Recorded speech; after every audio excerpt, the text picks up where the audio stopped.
Okay, everyone, if you haven't, please sign in. We lightly take attendance because we want to be official or something like that. I'll give you a minute.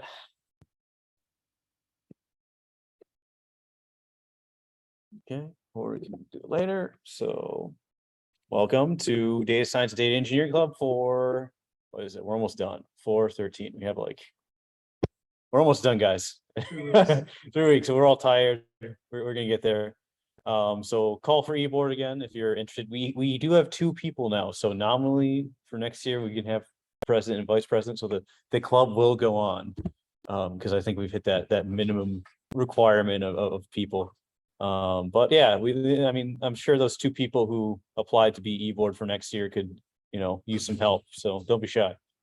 Tentative schedule. Yeah, next week is our last actual lecture. And then after that, we'll probably do a fun thing. We'll probably do it at Apex again. So we can have food and drinks. Yeah, we'll do natural language processing next week and we'll be done. So just to remind you, Upstack conference is going to be on the 21st and 22nd. So that's a couple weeks away. I was thinking about if we had enough people who wanted to go, maybe just burning our club funding on covering people's conference fee, because we have nothing better to do with it. I'm pretty sure it doesn't roll over to next year anyway. So the topics, it's going to be focused on large language models. So it's gonna be a lot of natural language processing, machine learning with large language models. There's gonna be panels about ethics and stuff of large language models, how they'll transform society.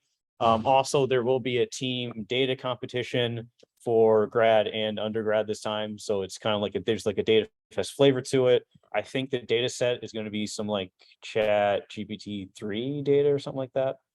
Anyway, they might be working with some language model stuff. So yeah, let's get into it. Our special topics 4 is one of my favorites, Monte Carlo methods. So I'm going to go into algorithms and applications. So the first thing we need to cover is what are Monte Carlo methods. So Monte Carlo methods are actually named after the Monte Carlo casino because they're algorithms that rely on randomness and selectivity for computation. So the Google definition is the broad class of computational algorithms that rely on repeated number sampling to obtain numerical results. But I just like to say, roll a dice and be selective about it until you get results. I really like these algorithms because they're super simple, but they're super powerful. And I spent 3 years of my undergrad working with Monte Carlo methods. So yeah, one of my favorites. So where are Monte Carlo methods used? So in my domain, I was in physics. We use Monte Carlo methods a lot for simulation, especially when you have stochastic or chaotic processes. You can use randomness to kind of model nature. You can also use them for parameter search, if you're trying to find the weights in your model, or if you're trying to, do hyperparameter tuning, you can use the Monte Carlo method. And there's also a lot of statistical methods. I think you can take an entire class on Monte Carlo statistical methods, but we're just going to go over the basics of resampling.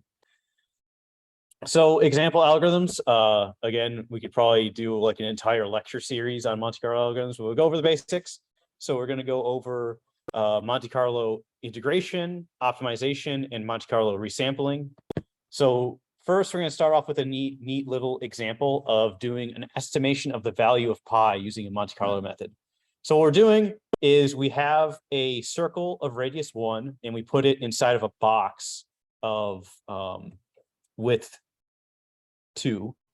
And we know that the area of the circle is pi r squared, and we know that the box is the area of that is width squared, so it's going to be 4 r squared because the box is of 2r width. And so solving for pi, we can say that pi is equal to 4 times the ratio between the circle and the square. So we know that to get the ratio of the circle and the square, we're basically going to be throwing darts. So you can think of it as throwing darts at a board. And all we're doing is counting how many of our darts land inside the circle and how many of them land outside of the circle. And if you take the ratio between how many of your darts land inside the circle and how many of the darts land outside of the circle, you multiply it by 4, you get a pi estimation. So here is n is the number of darts we're throwing, and then the estimation for pi is here. And as you see, as we throw more points and we're checking the ratio between in and out, the estimation of pi gets better and better. So that's kind of like everyone, that was my introduction to Monte Carlo. It's kind of like everyone's like, oh yeah, we can actually estimate pi just using random numbers and seeing if they're inside or outside of an area. But this generalizes to any integral ever, actually. If you use like your percentage of points, like in your function versus the total number of points that you generated, you can take that area times that, percentage ratio and get the area under the curve for anything.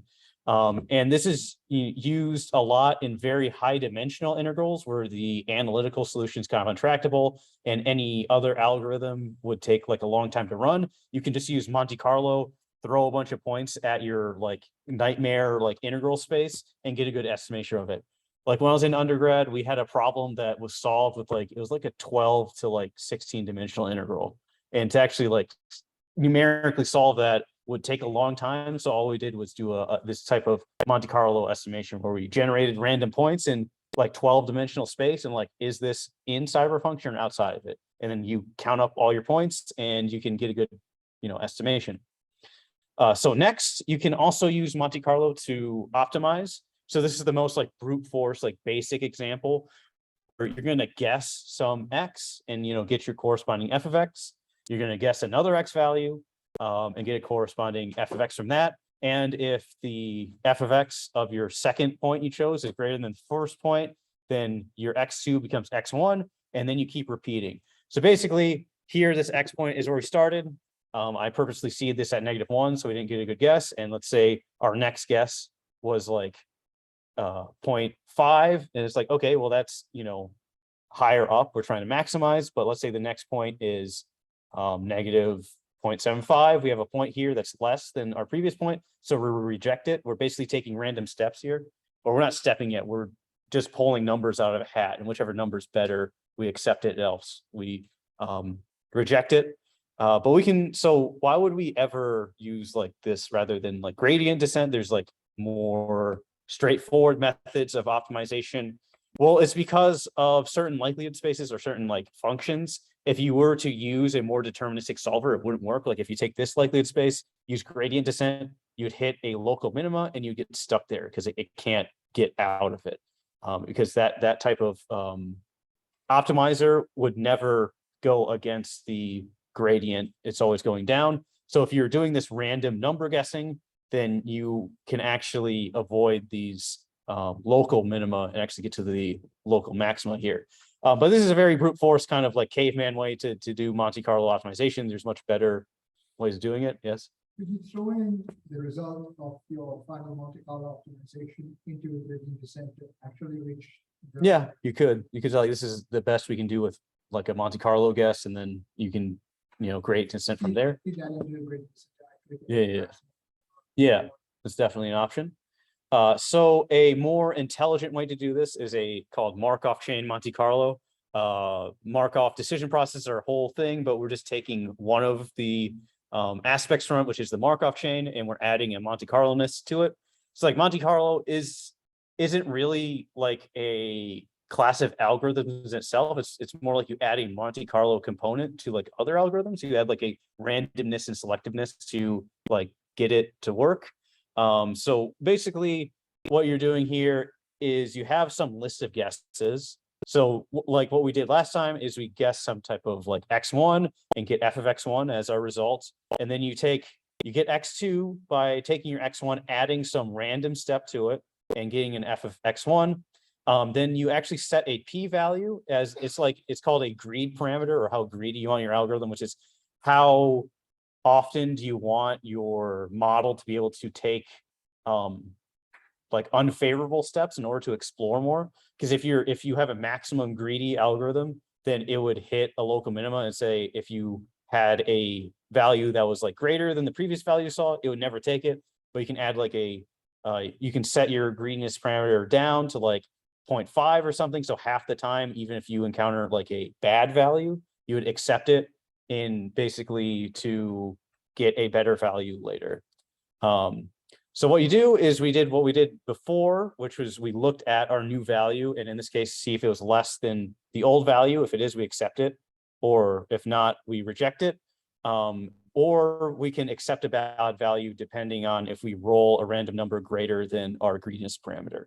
So if this is accepted, then x2 becomes x1, and then x1 is appended to L. So we're collecting all of our guesses. Else x1 is added to L, and we're kind of just using that as the next random step. So what we're basically doing is like, okay, so I don't know anything about my likelihood space. I just know where I'm at. So I'm going to step over here. Okay, is this better than where I was? Okay, it's not. Okay, then I'm going to take a step back. And then I take another step. Is this better than where I was? Okay, it is. So now I'm going to start from here and then start stepping again. And the reason why we're appending all of these guesses is because we're taking this random walk and we're having it walk around the space, but where it steps the most is going to be where it's converging to and what it's telling us like the global minima is. So here I did a random walk of 100 points. So a Markov chain of 100 points. It started here and then it's walking all around. If you take the histogram of all these steps, you can think of all of these steps are like voting on what point is like the global minima.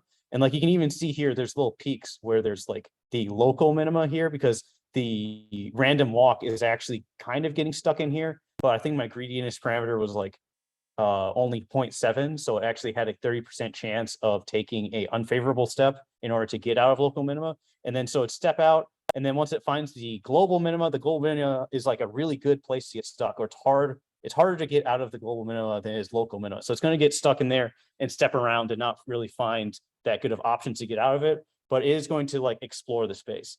So you actually, the reason you kind of set your greediness parameter is so it gets to explore the entire space. So you know that it's when it finds a minima, like the minimum with the most votes is going to be the actual global minima. And then so we take all the votes, we count them up and we say, okay, well, this point has the most votes out of all of the places we walked. And then we plot that point on our function. And it does look to be the global minima, which, you know, the more points you walk with, the more votes, the more accurate you get. Or as Karan suggested, you basically use this as an estimate and then you use gradient descent to find like the very precise point. So yeah, so the power of this is a super simple algorithm. So literally just like take a step, is it good? No, okay, I'm going to take a step back. Take a step, is it good? Okay, I'm going to accept this step and then step from here. And you just keep doing that random stepping and selecting when you have a good one versus and rejecting when you have a bad one, and you get these type of results. So the last thing is just we're just going to cover one of the resampling methods that you can use with Monte Carlo, which is bootstrap sampling. So let's say you have a data set, but you don't have many samples. Like, I don't know, this is used a lot in like social science when you have like you're surveying people, you have a low, pool of data and you want more data to work with. So what's a valid way of actually like generating more data? One of that is called bootstrap resampling, where it's basically you have a distribution of points and you pull points out of that distribution to oversample it. And you make sure that all your points are coming from the distribution you already have to preserve your distribution.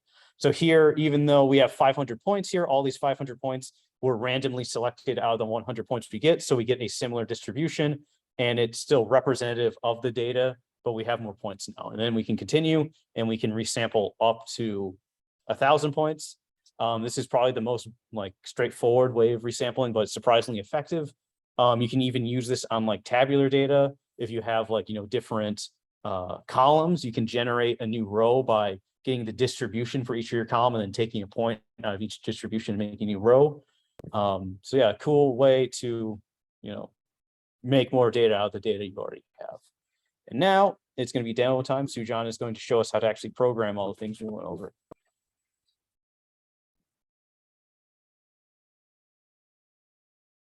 Thanks, Lee, for the amazing presentation. Now we are gonna head toward the implementation. Where is that? Oh boy, yeah.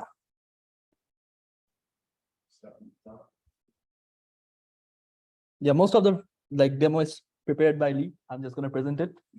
So yeah, let's get started. First of all, is the font clear? Can you see? Yeah. Can everyone see the fonts? Okay. So first of all, obviously we need to import some tools to actually do the thing. So the first example in the PPT that you saw the first example, the intro to Monte Carlo, is to estimating pi. So for that, we are first defining a circle, because like, yeah, we need like a function to like see where our point is lying, basically to generate the points. Then we also have a function to see if the point is actually inside the circle or not. So it's just gonna compute the radius. And here, what is that? Okay, obviously I want to run it. Circle is not okay. Yeah. Yeah, so we have the circle. Now, this is the part where we are gonna choose a bunch of random x's and y's. So x is like x coordinate and y is like y coordinate. And we are also gonna define some style elements, like if the point lies outside the circle, we are gonna mark it blue. If it's inside, we are gonna mark it red. Pretty straightforward. And this is the thing for only 1,000 points.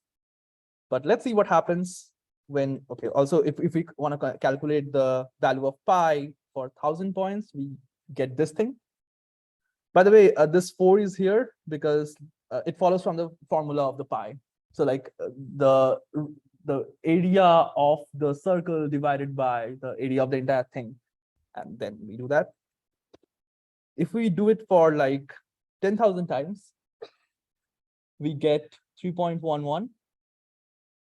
It's not necessarily close to pi from the previous one, but just bear with us. Yeah, there's randomness. This presentation is all about randomness, so we will get to that. But when we do it for 1 million, I guess, yeah, 1 million, yeah, it's pretty close. 1.1. Yeah, we just got lucky on the first try. But next, we are gonna get a more complicated function. Well, not as complicated in terms of like getting integrals, but the idea stays the same. So basically, we are to find the area under this parabola. It's a parabola, right? Yeah. So we first draw the parabola for the sake of presentation. And now we are selecting random points. Then we, so this is just a function that like measures if the point is outside the parabola or inside the parabola. And then we do it for a bunch of times and we get this plot. And then if we put it to the formula, we get this number. And if we want to know the real number that we got from real calculus, this is the thing. Now, one thing I have to mention it here, like Monte Carlo gives you a numerical answer, so you can't really use it for analytical purpose. So you have to have a definite integral to use Monte Carlo. You can't use it on an indefinite integral because you have to have the bounds there. How do you multiply the area? Yeah. So now comes to the Monte Carlo optimizations. So again, we are first, okay, so these two functions you see here. So first one is a very simple function of a parabola, but the second one is the bad function, which is the non-convex function, where we will really see the power of Monte Carlo, if ugly, as Lee has named it. So this is just the random guess of points. The first random guess of point. So if we plot it here, we see the first guess is here. Now this is actually the Monte Carlo optimization that is coming. So as Lee described there, what we do is we first take a point and we then take another point and we calculate the f of x for both of them. And if the later one is better than the previous one, we replace the previous point with the new one. And this continues until as much as we want. And if we do it for a bunch of times, we see we get this one, and the accepted thing is like denoted as a green dot. The actual value is 0.99. Yeah, okay, I didn't see that. Like this is very like small, but yeah, this is the actual point. Analytically, it would be 1, but yeah. Now we get to see the real power of Monte Carlo in a non-convex function. This is the function. Now we again do our strategy. And you see here that this is the global minima, and we have way more points here than like other points. Now comes to the Markov chain Monte Carlo. Well, people like to call it MCMC method. That's why the name. Now, as we saw in the presentation, we do a bunch of random walks. Now, a random walk is simply we start with a new point, and while going to the next point, we integrate the Markov property. Now, in simpler word, Markov property is like the next state depends only on the previous state. So it doesn't care about what happened till the n-2th step. It only cares about n-1th step to predict the nth step. So basically, like the next output would depend on the last output. So we do this, and we also have the greedy parameter here, because like to add some randomness, we want to explore other regions of the space too. We don't want to get stuck to a very confined space that will lead to a local minima. So once we've done this, and here we have done 100 random walks, I guess 100 random walks, right? Really? Yes. Yeah. So we have done like You put parameters are how many steps you want to take, and then what your three parameters. Yeah. So this is like if the probability is more than 0.9, we will explore some bit more space outside the confined region. And then to get the actual answer, we just need to. Like look up there, I got stuck in a local minima. Yeah, it got stuck in local minima. So What? Try adding more steps and. Yeah, now it's now it started here, but yeah, like You can make it more greedy or less. yeah, we can do it too. So let's do it like very less greedy. Like it will probably stuck into a local minima, but let's see. It might not convert, it might not convert at all. Oh no, it did. Oh no, it started from here. Oh, it converged. It actually converged. So normally if your grade. Okay, now it didn't. Yeah. 0.5, it gets more greedy. But- That means that you have a 90% chance to. What happens? I put 1. Then you're not doing a Markov. Yeah, we are doing a random thing. Let's see what happens. Yeah, it's like all over the place pretty much. But yeah, let's do it. Like be a little bit more civil and do. It didn't happen. Maybe if I just increase the number of random walks. Oh boy. Okay. Well, let me guys look at this. Well, probably it got stuck here, so like we can say. Well, we will know when we plot the histogram. Yeah, we found that. Yeah. So And then this is if the you go reason. down, you can plot the minimum value found on that. Yeah. To be not. So yeah, it's pretty close. Okay, now comes the bootstrapping thing. So we have 2 parts here. First, I'm going to explain like the actual bootstrap that Lee mentioned in the presentation. Then I'm going to show you a little bit more.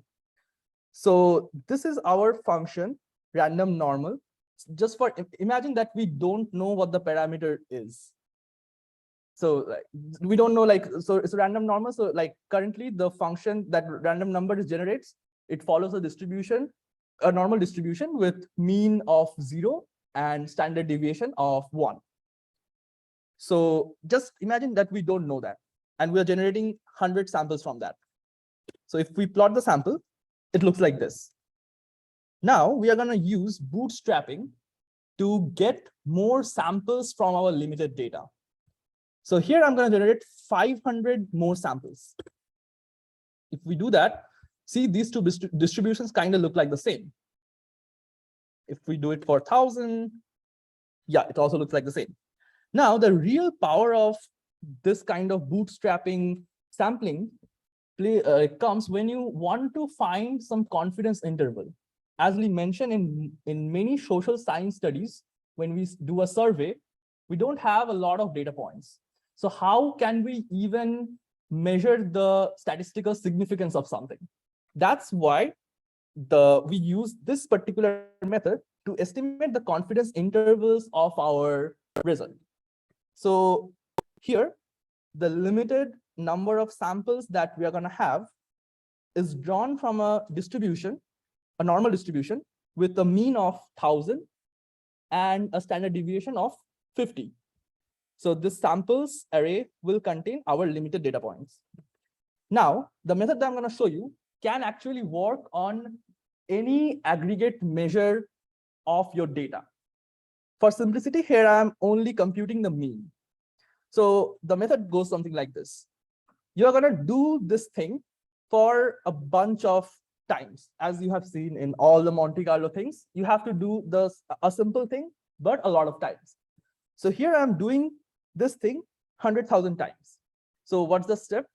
First step, you need to make a bootstrap sample. And this sample will be replacement with replacement sampling. So we are generating n data points from our limited sample with replacement. And then we are computing the aggregate measure from that thing, which is mean here. Then we are appending that to our array. I'm calling it here mean array. Now the estimated mean will be the mean of our mean array.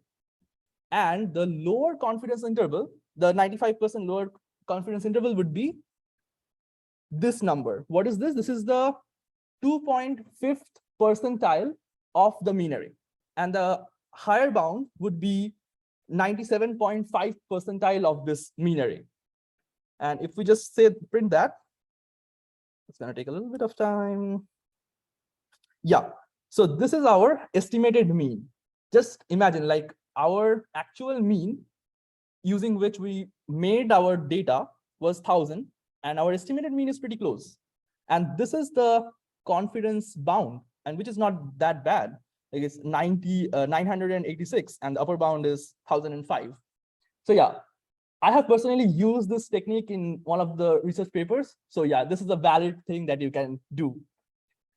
Now, this was one of my videos that I produced a couple of years ago. Sorry for the selfish promotion, but yeah, it's a good one. I think you'll like it. Hello, welcome to Normalized Nerd. In this video, I'm going to talk about the Monte Carlo simulation. I will explain what it is. Yeah, that would be better. Explain what it is and how you can code a deck of 52 cards. Let's shuffle this deck.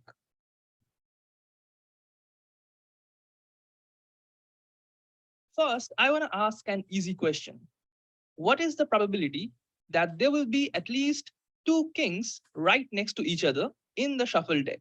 Remember, there can be more than 2 consecutive kings, and they can appear in any order. Let me give you a couple of examples. We can have 2 consecutive kings, 3 consecutive kings, or 4 consecutive kings, or even something like this where we have 2 pairs of consecutive kings separated by any number of cards. You get the idea, right? Now, how do you find the probability? Pause right now if you want to give it a go. Let's try the analytical method first. So, we want to find the probability of at least 2 consecutive kings. Well, this is the same as finding the probability of the complement event where no 2 kings are next to each other. To compute this, I'm first taking the kings out of the deck. Now we have 48 cards. Let's place them. Here, each vertical bar represents a non-king card. Now, we have to place the kings. We can easily see that there are 49 positions to place our 4 kings such that no 2 kings will appear side by side. So in how many ways can we do this? Yes, it's 49p4. P because each king is different. And we can arrange the remaining cards in 48 factorial ways. Combining them gives this. Okay, so now we need the total number of ways to arrange the complete deck, which is just 52 factorial. So the probability of getting no 2 consecutive kings becomes this. Subtracting this bad boy from 1 gives us the desired answer. Easy, right? Now let's use the Monte Carlo. But what exactly is it? To be honest, there's no proper definition of Monte Carlo, or at least I didn't find any. Actually, Monte Carlo is a general term for a vast range of algorithms that, in some sense, deal with either finding or optimizing a probability. Most of them share three common steps, which are you need to select data points randomly from your sample space or domain a large number of times. Then you will perform a deterministic computation on each selected data point. Finally, you will combine the results. Let's see how we can write a Monte Carlo simulation for our problem. First, obviously, we need our domain, and that is the deck of cards. Then we need to repeatedly shuffle our deck. We are doing it for n number of times. Each shuffle gives us a random data point. The random numbers that I am generating here are pseudo-random numbers because true randomness cannot be generated via any machine. It can be only found in nature, and that is really time consuming. So we are going to be happy with our friend pseudo-random numbers. Here, the deterministic computation is just finding if the shuffle deck contains at least two consecutive kings or not. I have done this by using the king-king function. You can pause here if you want to study the function. Trust me, it's really simple. Now we need to combine the results. As you can see, I'm adding 1 to the result if the shuffle deck meets our condition. So after n trials, we will have the count of how many times our condition was met out of n times. Now to find the percentage probability, I just took the ratio and multiplied by 100. Let's test the simulation. Here's the table to keep track of the results and the axis. Let's begin.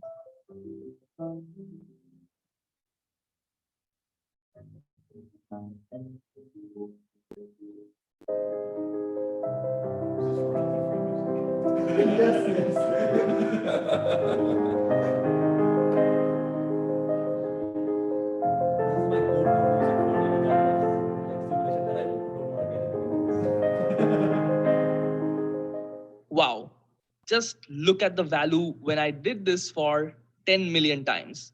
It's so close to the original analytical value.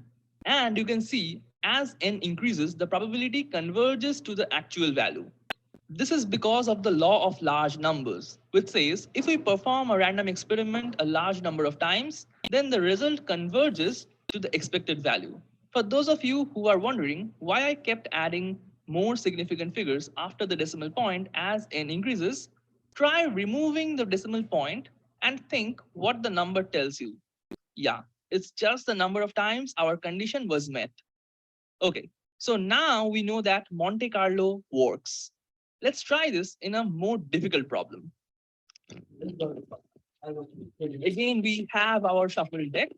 This time, I want to find what is the probability that at least one king and one queen will be next to each other, or at most one card away.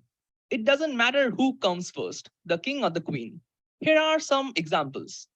We can have a pair like this, or a card in between a pair, or like this, or this, and so on. There are simply too many possibilities.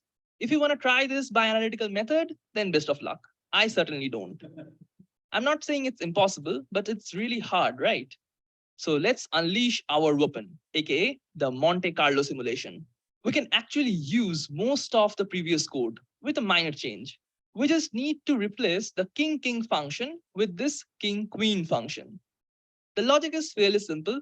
I'm just checking if a king-queen pair appears or they are separated by one card. So let's start the simulation. If you want to make a guess, then do it right now.